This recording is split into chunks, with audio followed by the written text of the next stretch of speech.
সেজন্য কষ্ট দেওয়ার নাম ইসলাম নয়, মোহাব্বত এবং ভালোবাসার নাম ইসলাম। কথা বলেন ঠিক কিনা বলেন? সেই জন্য আমার নবী বলছেন, তোমাকে কেউ যদি কষ্ট দেয়, আঘাত দেয়, বিনিময়ে তুমি তাকে ভালোবাসা দাও। কারণ ভালোবাসার মাধ্যমে যেটা জয় করা যাবে, অস্ত্রের মাধ্যমে সেটা জয় করা সম্ভব না। কেউ যদি আপনাকে কষ্ট দেয়, আপনাকে আঘাত দেয়, আপনার সাথে দুশ্মনী করে, আপনি আজকের এই মাহফিল থেকে একটা মেসেজ দিই, আপনি তাকে বদদুয়া দিবেন না, আপনি তার জন্য দুহাত তুলে আল্লাহর দরবারে ফরিয়াদ করেন, ওগো আল্লাহ, আপনার এই বান্দা নবীর উম্মত না বুঝে হয়তো আমার সাথে বেঈমানি করেছে, আমাকে আঘাত দিয়েছে, ওগো আল্লাহ, আপনি তাকে বুঝার তৌফিক দান করেন, আপনি তাকে মাফ করে দেন, আল্লাহ তার উপর আপনি রহমত নাজিল করেন। দেখবেন আপনার সম্মান বাড়িয়ে দিবেন একজন, তিনি কে? কথা বলেন, বাড়িয়ে দিবেন কে? আমার নবী এক মজলিসে সাহাবে কেরামদেরকে নিয়ে আলোচনা করছেন। হঠাৎ এক সাহাবী এসেছেন, নবীজি ডাক দিয়ে বলেন, এই সাহাবী জান্নাতি। সুবহানাল্লাহ। একটু বড় করে কইতেটা সুবহানাল্লাহ। আরেকটা মজলিসে আমার নবী আলোচনা করছেন, ডাক দিয়ে বলেন, ও সাহাবায়ে কেরাম, এখন এমন একজন সাহাবী আসবে যেই সাহাবীটা জান্নাতি। সুবহানাল্লাহ। আরেক মজলিসে আমার নবী আলোচনা করছেন, এমন সময় ডাক দিয়ে বলেন, ও সাহাবায়ে কেরাম, এখন একজন সাহাবী এই মজলিসে আসবে, তিনি জান্নাতি। সুবহানাল্লাহ। দেখলেন ওই প্রথম দিন যে সাহাবীকে মজলিসে জান্নাতি বলেছেন, দ্বিতীয়বার যাকে বলেছেন, তৃতীয়বার সেই মানুষটা এসেছেন। সাহাবায়ে কেরাম অবাক, কিরে এই সাহাবী কি এমন আমল করেছে, কি এমন ইবাদত করে, কি এমন বন্দেগি করে, আল্লাহর নবী তিনটা মজলিসে তাকে জান্নাতি হিসেবে ঘোষণা দিয়েছেন। সুবহানাল্লাহ। সাহাবায়ে কেরাম অবাক হয়ে গেলেন, কি ব্যাপার, তিনটা মজলিসে এই সাহাবীকে জান্নাতি ঘোষণা দিয়েছেন। সুবহানাল্লাহ কোন? এইবার একজন নবীর একজন সাহাবী ওই সাহাবীর ঘরের মধ্যে চলে গেলেন, ডাক দিয়ে বলেন, ওগো সাহাবী, নবীর প্রিয় সাহাবী, আমি ঘরের সাথে আমার একটু ঝগড়া হয়েছে, আমি কয়েকদিনের জন্য তোমার ঘরের মেহমান হতে যাই। সুবহানাল্লাহ। আমার ঘরে ঝগড়া হয়েছে, আমি চলে এসেছি, আমি চাই তোমার ঘরে কয়েকদিনের জন্য মেহমান হতে। ওই সাহাবী ডাক দিয়ে বলেন, আহলান ওয়া সাহলান, খুশামদেদ, স্বাগতম, আপনি আমার ঘরে মেহমান হবেন, আমার তো কোনো লস নাই। সুবহানাল্লাহ। মেহমানদারিকে মেহমানদারি করা আল্লাহর নবীর সুন্নাত। সুবহানাল্লাহ। কোনো সমস্যা নয়, আপনি আমার ঘরে থাকবেন, খাবেন, যতদিন ইচ্ছা আপনি আমার ঘরে থাকবেন, যেহেতু আপনার ঘরের মধ্যে ঝগড়া হয়েছে, আপনার সাথে মনোমালিন্য হয়েছে। এবার দিন যায়, রাত আসে, এভাবে দিনের পর দিন, রাতের পর রাত, রাতের পর রাত যায়। ওই সাহাবী ভালো করে খেয়াল করলেন যে নবী তাকে জান্নাতের গ্যারান্টি দিয়েছেন, তিনটা মজলিসে তাকে জান্নাতি মেহমান হিসেবে ঘোষণা দিয়েছেন। ওই ভালো করে খেয়াল করছেন যে আল্লাহর নবীজি তাকে কেন জান্নাতি মেহমান হিসেবে ঘোষণা দিয়েছেন, তার কি আমল করে আমি একটু ভালো করে দেখতে চাই। সুবহানাল্লাহ। ভালো করে খেয়াল করলেন, দেখতে পেলেন দিনের বেলায় রোজা রাখে, 5 ওয়াক্ত নামাজ পড়ে, দৈনন্দিন জীবনের যে আমলগুলো সে আমলগুলো করে, রাতের গভীরে তাহাজ্জুদের সিজদায় চলে যায়। সুবহানাল্লাহ। আরেকটু জোরে কোন সুবহানাল্লাহ। কিন্তু ওই সাহাবী খেয়াল করলেন, কিরে এতদিন ধরে আমি তাকে খেয়াল করলাম, তার তো স্পেশাল কোনো আমল দেখলাম না, আমিও তো তাহাজ্জুদ পড়ি, প্রায় সাহাবী তো তাহাজ্জুদ আদায় করে, রোজা রাখে, নামাজ পড়ে, দৈনন্দিন আমরা যে আমলগুলো করি, আমরা যে কাজগুলো করি, এই সাহাবীও তো সেই কাজগুলো করে। ঘটনা কি? এই সাহাবীকে কেন আল্লাহর নবী জান্নাতি মেহমান হিসেবে ঘোষণা দিয়েছেন? সুবহানাল্লাহ। এইবার অনেক দিন হয়ে গেল, ওই সাহাবীকে ডাক দিয়ে বলেন, ও সাহাবী, তোমাকে যে আল্লাহর নবী জান্নাতি মেহমান হিসেবে ঘোষণা দিয়েছেন, কি জন্য দিয়েছেন? আমি এই জন্য পরীক্ষা করার জন্য এসেছি এমন কি আমল আপনি করেন, এই আমলটা আমি একটু নিজের চোখে দেখার জন্য এসেছি। আসলে আমার ঘরে আমার সাথে কোনো ঝগড়া হয় নাই, সুবহানাল্লাহ। আমি একটু দেখার জন্য এসেছি, আমি একটু নিজের চোখে দেখার জন্য এসেছি এমন কি আমল আপনি করেন যে আমল করার কারণে আল্লাহ আপনাকে জান্নাতি হিসেবে ঘোষণা দিয়েছেন। বলে আমি তো তেমন কোনো আমল করি না। আপনি যে আমলগুলো করেন, সাহাবায়ে কেরাম যে আমলগুলো করে আমিও সে আমলগুলো করি। 5 ওয়াক্ত নামাজ পড়ি, তাহাজ্জুদ পড়ি, রোজা রাখি, আল্লাহর জিকির করি, যতটুকু পারি ইবাদত বন্দেগী করি, নফল ইবাদত করি। এই ছাড়া তো আমার কোনো স্পেশাল আমল নাই। তবে আমি প্রতিদিন একটা কাজ করি, সেটা হচ্ছে সারাদিন কাজ করার পর দিনের বেলায় আমার সাথে যদি কারো সাথে তর্ক হয়, ঝগড়া হয়, মনোমালিন্য হয়, আমাকে কেউ যদি আঘাত দেয়, কষ্ট দেয়, আমি ওই মানুষটাকে মন থেকে ক্ষমা করে ওই মানুষটার জন্য আল্লাহর কাছে দোয়া করে আল্লাহ তাকে যেন জান্নাত, আল্লাহ তাকে যেন মাফ করে দেয়, আমি তাকে মন থেকে মাফ করে দিই এবং প্রশান্ত একটা হৃদয় নিয়ে, ফ্রেশ মাইন্ড নিয়ে, প্রশান্ত একটা হৃদয় নিয়ে ঘুমের ঘরে ঘুমাতে যাই। সুবহানাল্লাহ। এই ছাড়া আবার স্পেশাল কোনো আমল নাই। ওই সাহাবী বললেন, হায়রে, শুধুমাত্র মানুষকে ক্ষমা করে দেওয়ার জন্য তার সম্মান আল্লাহ এত বাড়িয়ে দিয়েছেন। সেই জন্য নবীজি বলছেন, তোমরা মানুষদেরকে, অপর মুসলমান যদি না বুঝে তোমাকে কষ্ট দেয়, আঘাত দেয়, তোমরা তাকে মাফ করে দাও, তোমার সম্মানও বাড়িয়ে দিবেন একজন, তিনি কে? সেই জন্য কেউ যদি আপনাকে, যুবক, কষ্ট দেয়, আঘাত দেয়, মনোমালিন্য হয়, আপনি কি তাকে তার উপর প্রতিশোধ নেবেন? কথা বলে, হাত তুলে বলেন, প্রতিশোধ নেবেন? মাফ করে দিবেন। ক্ষমা মুহূর্তের লক্ষণ। দেখবেন আল্লাহ আপনার সম্মান অনেক বাড়িয়ে দিবে। একটু দুরূদ শরীফ পড়েন। আল্লাহুম্মা সাল্লি আলা সাইয়্যিদিনা মাওলানা মুহাম্মাদ ওয়া আলা আলি।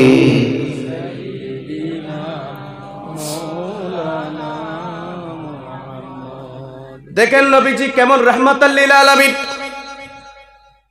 নবীজি বহু কাফিরকে মাফ করে জাহান্নামীকে জান্নাতি বানিয়ে দিয়েছেন। মক্কার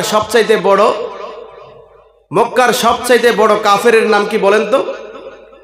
আবু জেহেল। নাম শুনেছেন আপনারা? মক্কার সবচাইতে বড় কাফেরের নাম হচ্ছে আবু জেহেল। আবু জেহেলের ছেলে ইকরামা, আপনারা কি নাম শুনেছেন? মক্কার সবচাইতে বড় কাফের আবু জেহেলের ছেলের নাম হচ্ছে ইকরামা।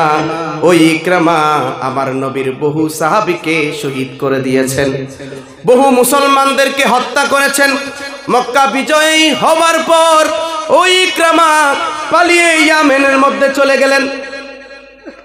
পালিয়ে মুসলমানদের হাত থেকে বাঁচার জন্য ইয়ামেন চলে গিয়েছে। ইয়ামেন যাওয়ার পর একটি নদী পার হওয়া লাগবে।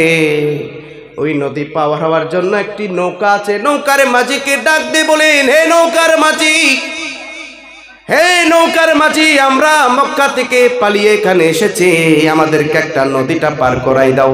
সুবহানাল্লাহ কইতেন না? নদীটা একটু পার করাই দাও। ভালো করে খেয়াল করেন ওয়াজটা। বলে আমাদেরকে একটু পার করাই দাও, যত টাকা লাগবে দিব, যত পয়সা লাগবে দিব। ওই নৌকার মাঝি ডাক দিয়ে বলেন, হে ইকরামা, তুমি আমাকে আজকে যত টাকা দাও, পয়সা দাও, কোনো লাভ হবে না, আমি তোমাকে এই নদী পার করাইতে পারবো না। আল্লাহু আকবার। পার করাইতে পারবো না। বলে কেন? বলে কোনো কারণ ছাড়াই তোমাকে আমি পার করাইতে পারবো না, তবে একটা শর্ত, যদি শর্তটা তুমি পালন করো তাহলে আমি তোমাকে পার করাইতে পারি। সুবহানাল্লাহ কোন? এই একটা শর্ত যদি তুমি পালন করো তোমাকে পার করাইতে পারবো। ইকরামা ডাক দিয়ে বলেন, হে নৌকার মাঝি, তোমার যে কোনো শর্ত আমি মানতে প্রস্তুত, তারপরেও আমাকে একটু নদীটা পার করাই দাও। এইবার ওই নৌকার মাঝি ডাক দিয়ে বলেন, সেই তোটার কোনো কিছু নয়, তোমার কোনো টাকা লাগবে না, তোমার কোনো পয়সা লাগবে না, তোমার জায়গা জমি আমার কোনো কিছু দরকার নাই, শুধুমাত্র মুহাম্মাদুর রাসূলুল্লাহর কালমাটা তুমি পড়ে নাও।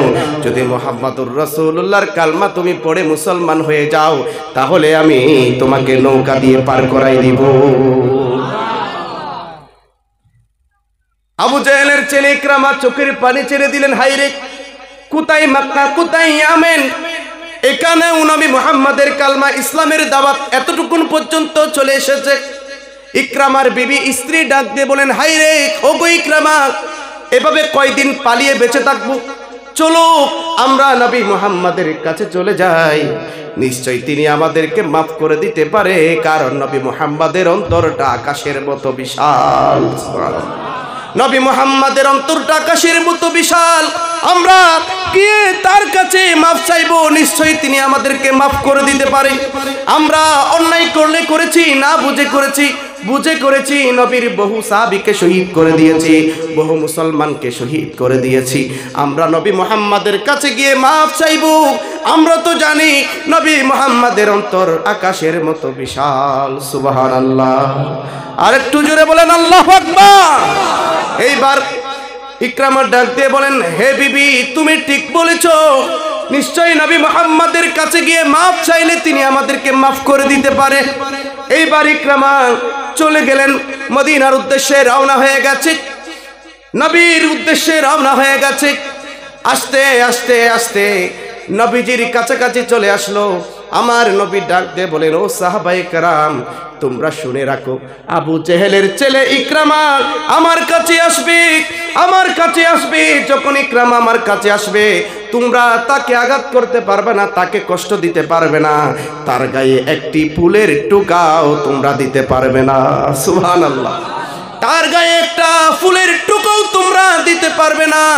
আমি তোমাদেরকে ইকরামাকে আমানত দিলাম। সুবহানাল্লাহ, আমি তোমাদেরকে ইকরামাকে আমানত দিলাম, তোমরা তাকে কখনো আঘাত করতে পারবে না। এইবার দেখা গেল ইকরামা আস্তে আস্তে আস্তে আমার নবীর কদমের কাছাকাছি চলে এসেছে। আমার নবী যেই মুহূর্তে ইকরামাকে দেখেছে, উটের পিঠের উপর সওয়ারি হয়ে ইকরামা আসতে লাগলো। আমার নবী দুই হাত কানা এভাবে বাড়িয়ে দিলেন। সুবহানাল্লাহ, এভাবে বাড়িয়ে দিয়েছেন, আহলান ওয়া সাহলান, আহলান ওয়া সাহলান, কুসংবাদ, স্বাগতম ইসলামের মধ্যে, হে ইকরামা তুরে আমি স্বাগত জানিয়েছি। আল্লাহু আকবার, ইসলামের মধ্যে হে ইকরামা তুরে আমি সুস্বাগতম জানাইলাম। এইবার ইকরামা দুই চোখের পানি ছেড়ে দিলেন, হায়রে যে আব্দুল্লাহর বেটা মুহাম্মাদের অনেক সাহাবীকে শহীদ করেছি, অনেক মুসলমানকে হত্যা করেছি, আজকে সেই আব্দুল্লাহর বেটা মুহাম্মদ আমাকে হাতের নাগালে পাওয়ার পরেও আমাকে কষ্ট দেয় না, আঘাত দেয় না, নিশ্চয়ই ইনি দয়ার সাগর নবী। সুবহানাল্লাহ, ইনি সাধারণ কোনো মানুষ নয়, ইনি সাধারণ কোনো জাত নয়, ইনি নিশ্চয় আল্লাহর পয়গম্বর। এই নবীর কালমা না পড়ে আমি কি করব? সাথে সাথে ওই ইকরামা উটের উপর থেকে আল্লাহর নবীজির দিকে তাকিয়ে ইশারা করে এভাবে পড়ে দিলেন, আশহাদু আল্লা ইলাহা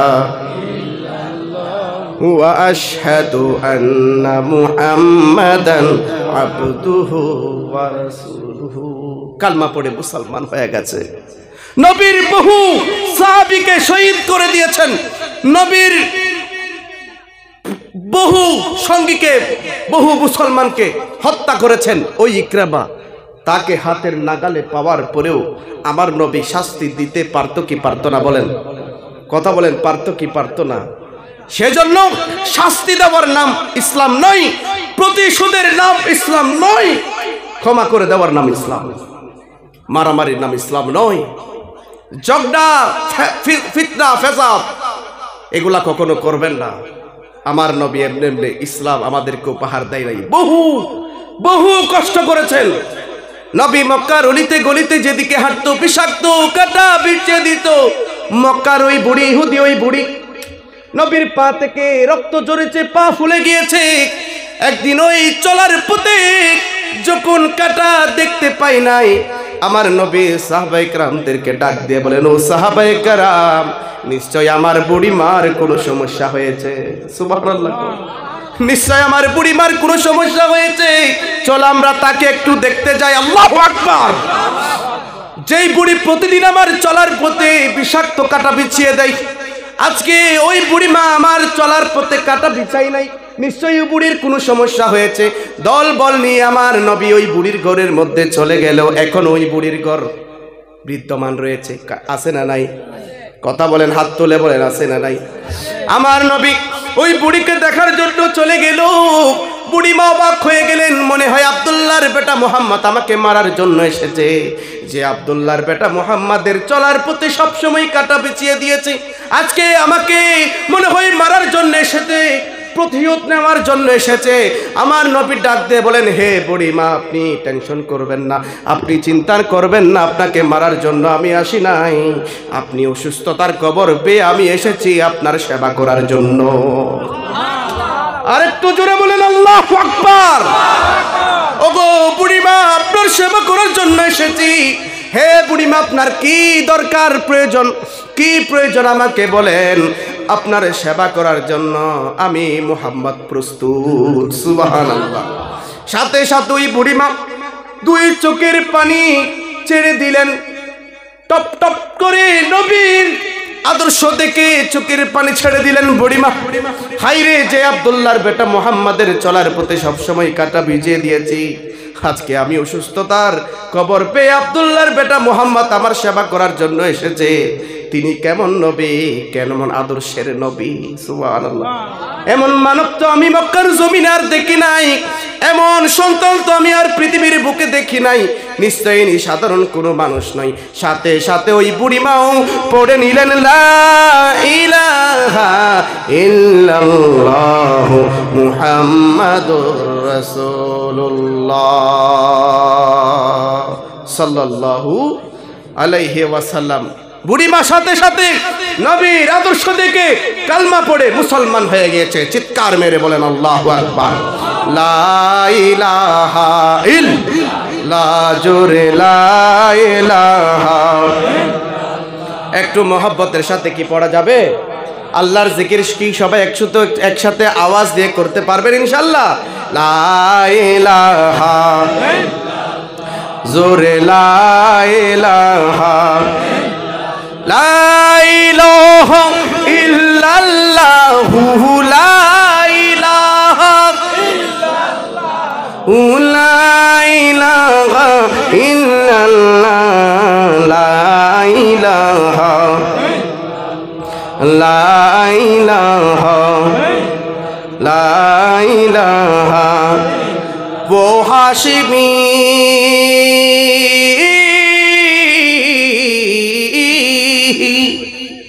কেমন নবী, वो हाशिमी কেমন নবী, वो हाशिमी मक्की मदनी युल्ला रबी है, ठीक कि ना? वो मेरा नबी, मेरा नबी, मेरा नबी है, वो मेरा नबी, मेरा नबी, मेरा नबी है। हाथ तुले, हाथ तुले। वो मेरा नबी, मेरा नबी। আমি বলবো वो मेरा नबी, मेरा नबी, আপনারা বলবেন वो मेरा नबी, मेरा नबी, मेरा नबी है। একটু সুরে সুরে সবাই গাইতে হবে। वो मेरा नबी, मेरा नबी। একটু জোরে জোরে মহব্বতের সাথে वो मेरा नबी। নবীর মহব্বত অন্তরে আছে না নাই? কথা বলেন, আছে না নাই? কেমন নবী, রাহমাতাল লিল আলামিন। তিনি একজন কাফেরকে পর্যন্ত আঘাত করে নাই, মাফ করে দিয়েছেন। নবীর আদর্শ থেকে ওই মানুষটা কালমা পড়ে মুসলমান হয়ে গেছে। ওই নবীর শান একটু মহব্বতের সাথে গাইতে চাই কি চাই না? হাত তুলে বলেন, চাই কি চাই না? वो हाशिमी मक्की मदनी युल्ला रबी है, वो मेरा नबी है, वो मेरा नबी, मेरा नबी। वो जिसके लिए महफिल को नैन सजी है, फिरदौस परी जिसके वसीले से बनी है, वो हाशिमी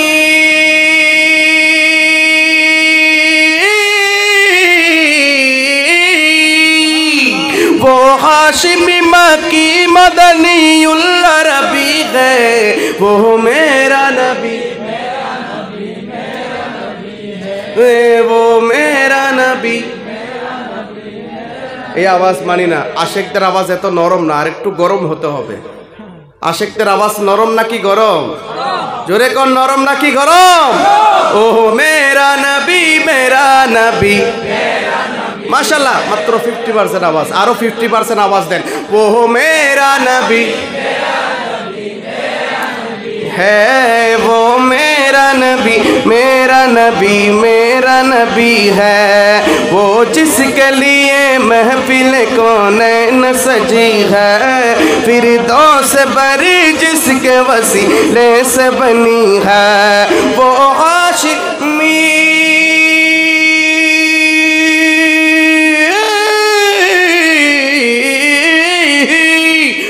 हाशिमी मक्की मदनीउल अरबी है, वो में माशाल्लाह माशाल्लाह है, वो मेरा नबी।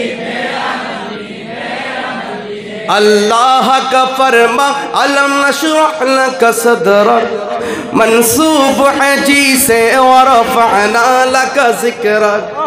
বলেন তো আমার নবীর সম্মান বাড়িয়েছেন একজন, তিনি কে? জোরে বলেন কে? আল্লাহ রাব্বুল আলামিন ডাক দিয়ে বলেন, এই পৃথিবীর মানুষ, তোমরা যদি সবাই মিলে আমার নবীর বিরোধিতা করো, চুল পরিমাণ আমার নবীর সম্মান কমানোর সুযোগ কারো আছে? কথা বলেন, কারো আছে? কারণ আল্লাহ বলছেন ওয়া রাফা'না লাকা যিকরাক, আমার হাবিবের শানকে আমি বাড়িয়ে দিয়েছি। আল্লাহু আকবার। আমার হাবিবের শানকে আমি বুলন্দ করেছি। কতটুকুন বুলন্দ করেছেন সেটা একমাত্র আল্লাহ জানে।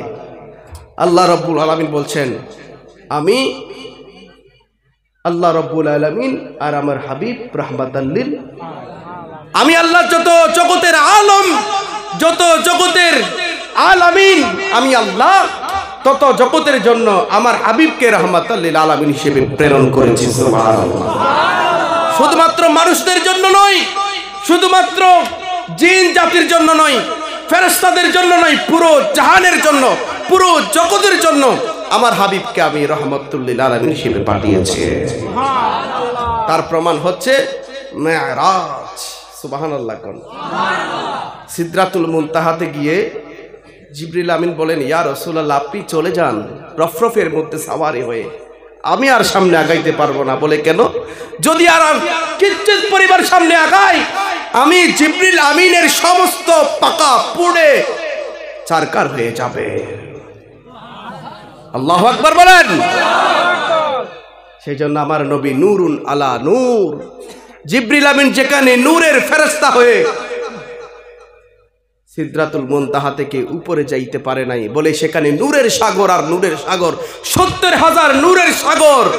সেখানে যদি আমি কদম রাখি আর সামনে চুল পরিমাণ সামনে আগাই, আমি জিবরিল আমিন পুড়ে চারকার হয়ে যাব। আর ওই নূরের সাগর ভেদ করে, পর্দা ভেদ করে আমার নবীকে মেরাজে নিয়ে গিয়েছেন একজন। জবান খুলে বলেন তিনি কে? জোরে বলেন তিনি কে? अल्लाह का फरमा अलम नशरह लक सदरक, मंसूब है जी से व रफअना लक जिक्रक। जिस ज़ात का कुरआन,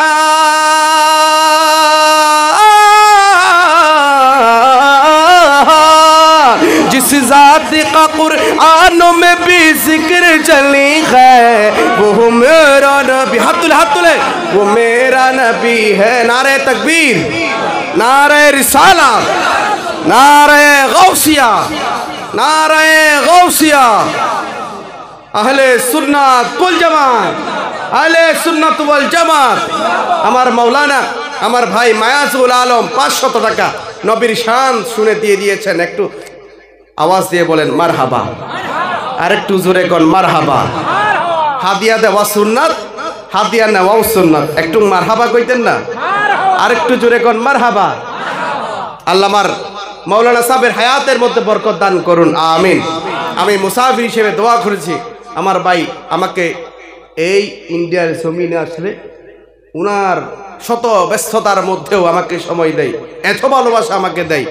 এর শুকর আদায় করে আমি কখনো শেষ করতে পারবো না। আল্লাহ আমার ভাইয়ের হায়াতের মধ্যে বরকত বাড়িয়ে দেন, আমিন। এবং আবার সব প্রোগ্রাম উনি সেট করেন, বিশেষ করে আল্লাহ আমার এই ভাইকে, উনার পরিবারকে আল্লাহ হায়াতে